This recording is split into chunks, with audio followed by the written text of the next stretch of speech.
बारामती लोकसभा मतदारसंघातून अपक्ष निवडणूक लढवणार असल्याचं विजय शिवतारे यांनी जाहीर केलंय आणि आजच ते बारामती लोकसभा मतदारसंघाचा दौरा करणार आहेत।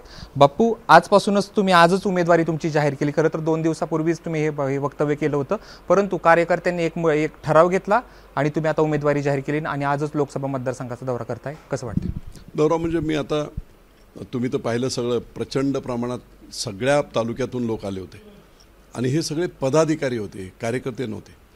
वेगवेगळ्या पदावर असलेले, त्याचप्रमाणे वेगवेगळे इलेक्टेड मेंबर, लोकप्रतिनिधी, जिल्हा परिषद सदस्य, तालुका पंचायत सदस्य, नगरसेवक अशी सगळी मंडळी। आणि त्यांनी सर्वांनी एकमुखाने जेव्हा कालच्या माझ्या त्या इंटरव्ह्यूज वगैरे मी त्या वक्तव्य केलं होतं की हे करायला हवं।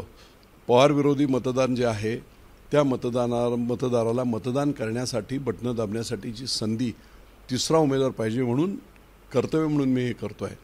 हे काल बोललो होतो। आज सगळ्याच मुलांनी, सगळ्या कार्यकर्ते आले होते आणि सर्वांनी मिळून ठरवलं कोणत्याही परिस्थितीत आपण ही निवडणूक लढायची आणि लढायची।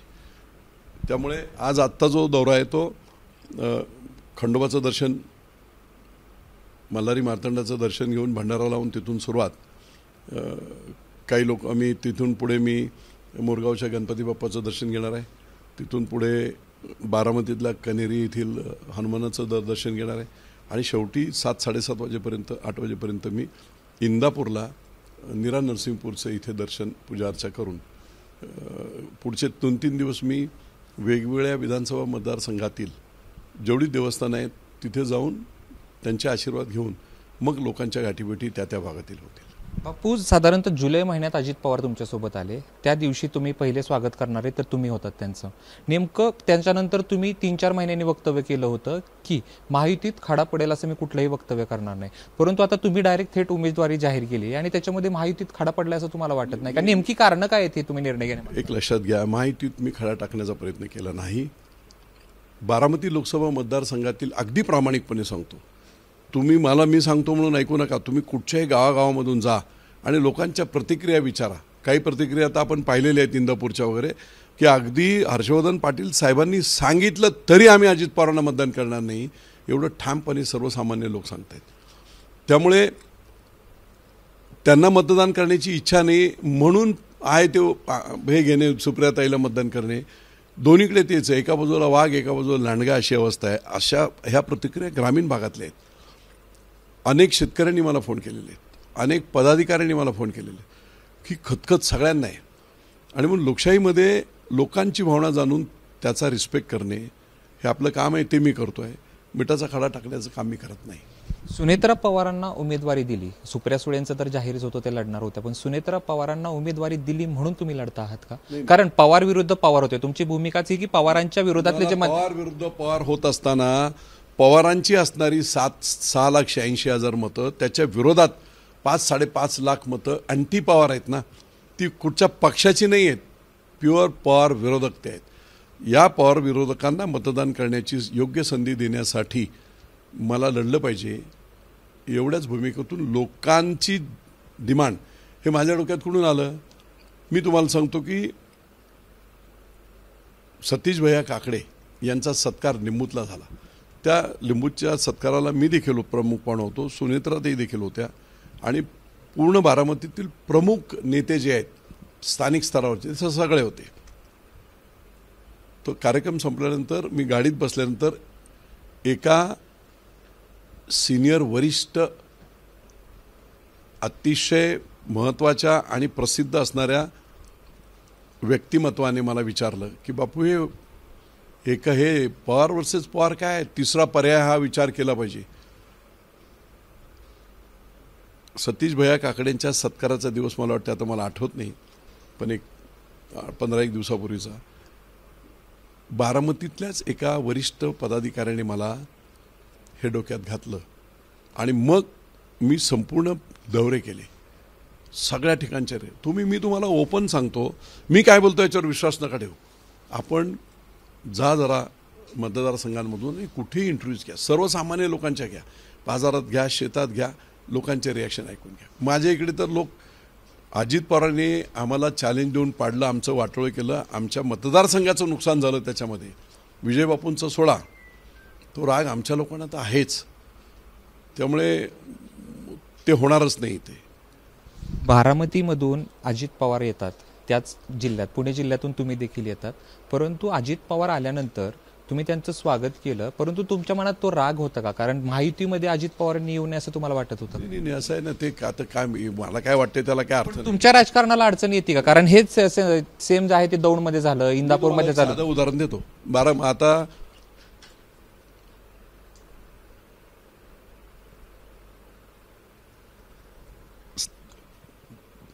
दादा आले, दादा पालकमंत्री झाले नव्हते.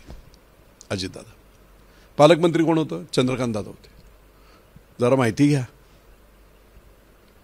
झालेल्या डीपीडीसीच्या मिटिंगच्या प्रमा द्यायला जिल्हाधिकाऱ्यांना सांगून देखील वरिष्ठ नेत्यांनी, नावच नाही सांगणार, एवढी दादागिरी की त्यांनी प्रमा दिल्या नाहीत.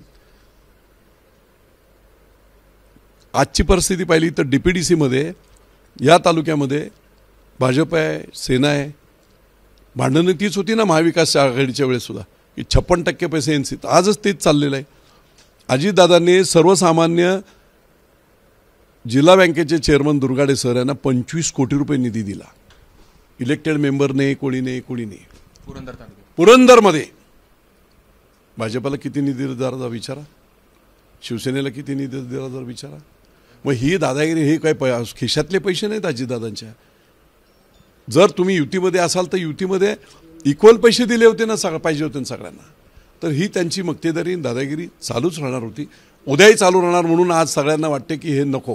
पण बापू, तुम्हीच म्हणत होतात की त्यावेळेस आमचे जे पक्षप्रमुख होते ते वेगळे होते, उद्धव ठाकरे होते, पण आता एकनाथ शिंदे, एकनाथभाई मॅनेज करतील. ही सगळ्या आमदारांची खतखते किंवा मंत्र्यांची खतखते अजित पवार निधी देत नाही. आता हे मी तुम्हाला एक प्रॅक्टिकल उदाहरण सांगितलं, बाकी महाराष्ट्राचं मी बोलणार नाही.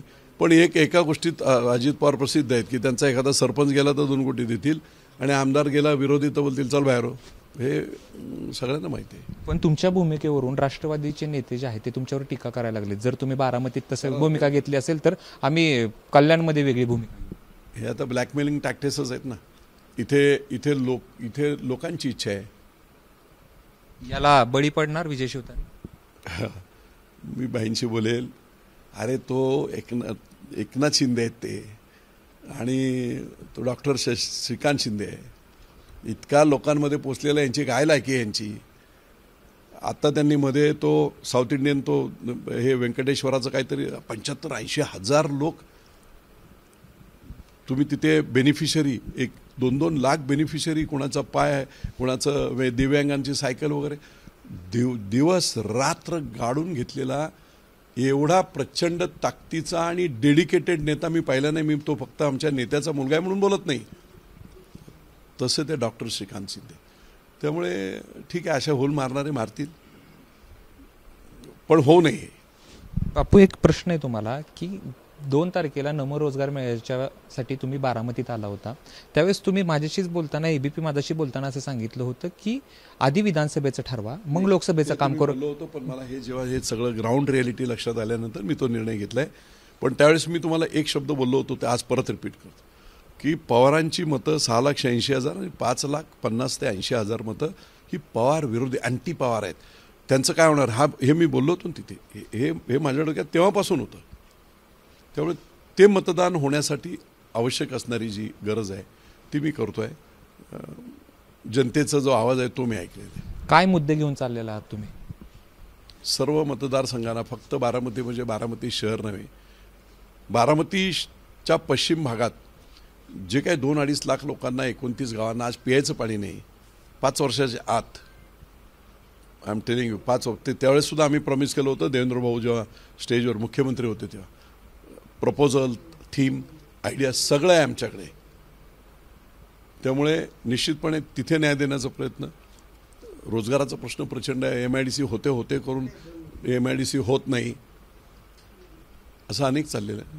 महायुतीची विभाजन होणार नाही असं वाटतंय का तुम्हाला? वाटतंय का? कारण तुमच्या भूमिकेमुळे. कारण एक भाजपची वेगळी मतं आहेत, ते महायुतीमध्ये अजित पवार तुमच्या सोबत आहेत. मग तुमच्या उभा राहण्यानं लोकांनी ठरवू द्या ना. आता मी कशाला कल्पना करू? मला लोकांचा आवाज ऐकून मी उभा राहिले, ते लोक ठरवतील काय. शेवटचा प्रश्न, 3 उमेदवार, प्रामुख्याने जर अजून सुनेत्रा पवारांची उमेदवारी जाहीर केलेली नाहीये. सुप्रिया सुळे, तुम्ही आहात आणि सुनेत्रा पवार आहेत, याच्या क्रमाने लावायचं तर कसं आगामी कसं लोकसभेत? लोक ठरवतील, लोक ठरवतील इलेक्शन नंतर.